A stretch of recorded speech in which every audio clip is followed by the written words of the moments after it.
हीरापुर गांव के किनारे एक टूटी फूटी झोपड़ी खड़ी थी। उसी झोपड़ी में रहती थी कमला, एक विधवा औरत जिसके माथे पर समय से पहले ही झुर्रियां उभर आई थीं।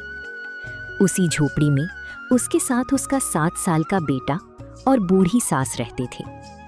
उस झोपड़ी में चूल्हा कई दिनों से ठंडा पड़ा था। न धान का दाना था, न आटे की एक मुट्ठी।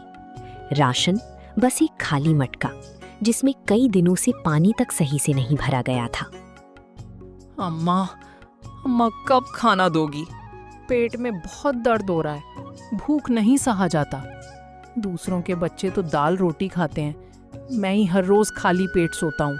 हे लाल, मेरे जिगर के टुकड़े, माँ का दिल तुझे भूखा जलता है।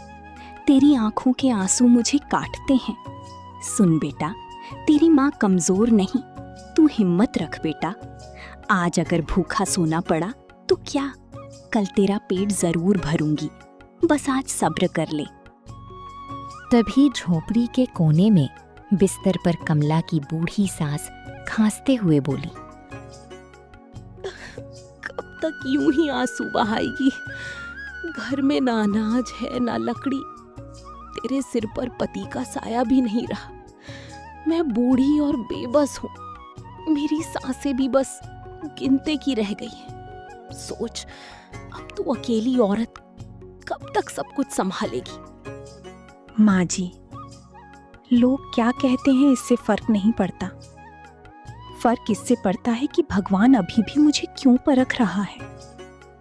विधवा हूं तो क्या, मेहनत करना तो जानती हूँ।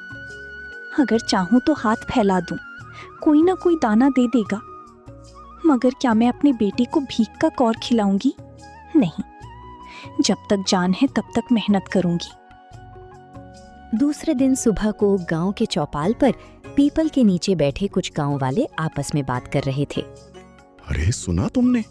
कल रात कमला का बच्चा भूख से बेहोश हो गया और बेचारी झोपड़ी में आंसू बहाती रही। विधवा की जिंदगी ही ऐसी होती है, पेट खाली और माथा सूना।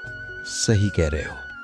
इस औरत की हालत देखकर तो लगता है जल्दी ही हाथ फैलाएगी। चाहे जितनी भी अकड़ दिखाए, पेट की भूख सबको झुका देती है। पर एक बात माननी पड़ेगी, इतनी मुसीबत में भी किसी के आगे झुकी नहीं। लकड़ी काट के लाती है, बच्चों को भूखा सुला देती है, पर भीख नहीं मांगती। हिम्मत तो है इस औरत में। इतने में कमला वहां से गुजर रही थी। सबकी बातें उसके कानों तक पहुंची। दिल छलनी हो गया, मगर वो रुकी और चौपाल की भीड़ की तरफ देखकर बोल पड़ी, हाँ, सुना मैंने सब।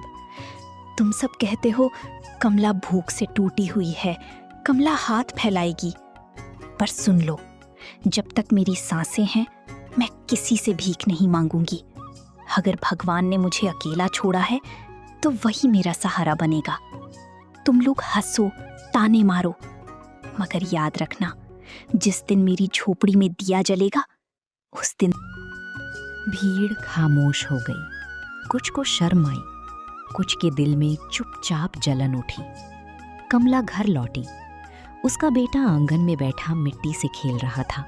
चेहरा उतरा हुआ था, आंखों में थकान साफ थी। कमला उसके पास जाकर बैठ गई। अम्मा, क्या मैं कभी भी भरपेट खाना खा पाऊंगा? दूसरों के बच्चे गुड़ और रोटी खाते हैं, मेरे हिस्से में सिर्फ आंसू क्यों हैं?